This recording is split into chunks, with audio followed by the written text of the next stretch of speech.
Welcome to 30 Degree Shift, a weekly exploration of absurdity, perception, and the quiet mechanics of being human. I'm William T. Torgerson, and today's essay is called It's Loud, but Not Loud Enough. I don't know what time I woke up, but now it's just past 2 p.m. This sort of thing happens when I'm excited about whatever fiction I'm drafting, especially after a day of hyperfixation. The window AC unit hums its continual tune as the chain hanging from the ceiling fan jingles softly. The harsh blue light of my computer charger slices through the night, softened by the dim glow leaking through the cracks of the door to the living room. The din is present and loud, but not loud enough. Thoughts crash together and tumble through my mind like so much car wreckage. I've just finished the turn into Act 2, and ideas want to spill onto the page. They come without asking. I need to sleep if I want them in English. I turn on a podcast and let the bubbly voices battle with my brain. Still not loud enough, it seems. With a harsh click, the power goes out. Over a few long seconds, the blue of the computer charger fades into darkness, and the podcast becomes deafening. I turn it off. It's dark, pitch black, save for the half-moon window set in the front door, covered in painter's tape to block the blinding security light.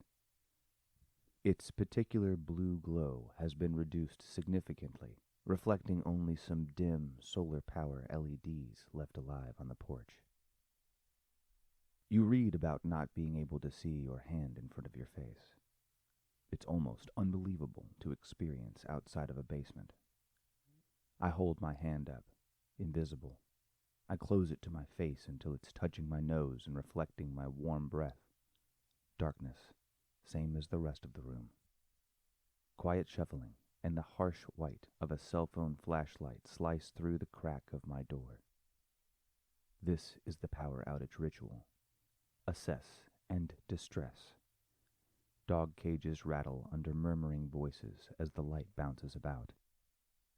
Moments later, the tromp of weight crosses the porch, the creak and slam of the screen door, followed by a cranking car and the blue tape of my window being lit briefly.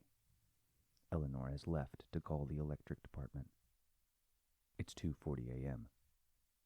Dog nails click onto the porch.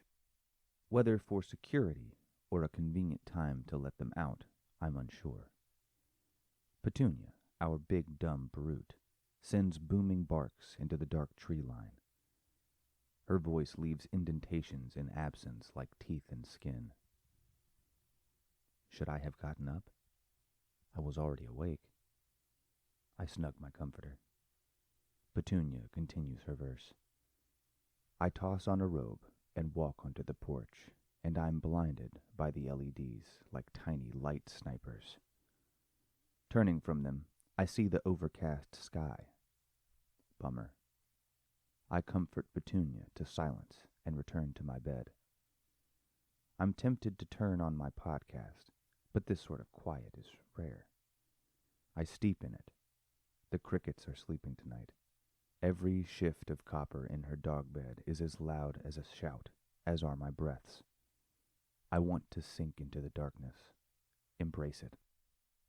My eyes strain to see what they can't. My ears catch every rustle, breath, and click. An energy, soothing yet electric, fills my chest. Petunia barks. I know it's safe. Still, the darkness speaks to other parts of my brain. I consider, briefly, standing vigil, but let the paranoia pass. 3 more barks bring it back. Would someone take advantage of this camouflage? Don't be silly. Another bark. The energy in my chest shifts. I take a loud breath, nearly stand. The front doorknob jingles. Dog nails click. Crates rattle. I let Adam's logic calm my lizard brain, and an exhale returns me to my communion with silence. I think about nothing, what it is, how I have longed to be nothing too, and how it doesn't exist. I start writing about the experience, lining out prose purple as a bruised plum. My mouth is dry. A new energy blooms as I realize the stanzas fade like distant memories. My computer is charged. Am I sacrificing words by laying here? Is this sloth? Am I even a writer? Wiser thoughts swaddle the hunger.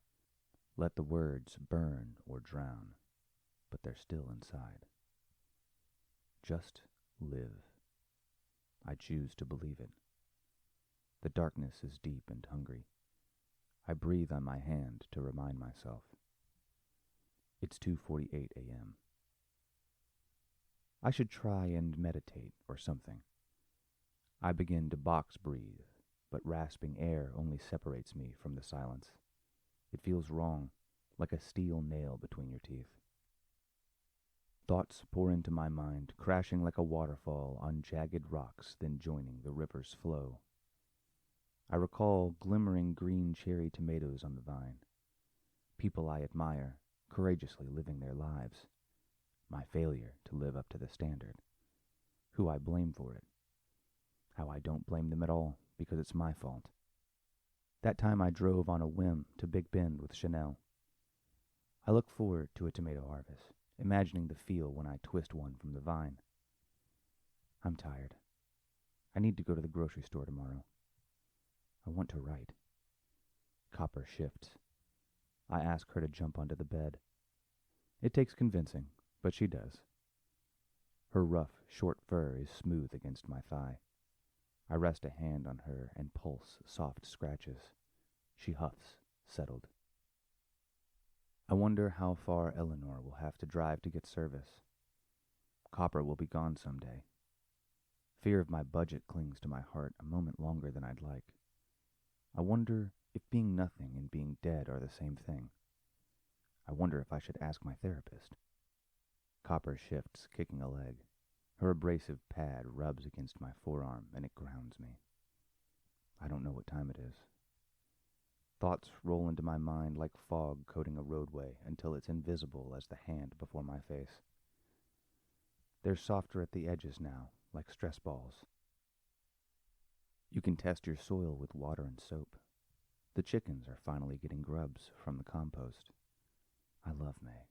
The blueberries will be ready soon. The crickets seem to wake. Maybe I just hadn't heard them before. I'm just atoms. Petunia barks from her crate in the living room. With a click, the power returns. Harsh blue light assaults me from my computer charger, and the window unit comes back to life. I grab the remote for the unit and turn it to night mode. It's 3:02 a.m. The window unit hums and rattles.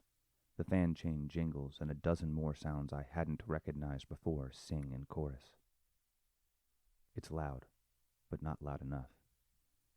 I turn on my podcast. I don't know what time I fell asleep. Thanks for listening to 30 Degree Shift. Join me for weekly releases every Wednesday at 11:11 a.m. at 30degreeshift.com or subscribe on Substack or your favorite podcast app.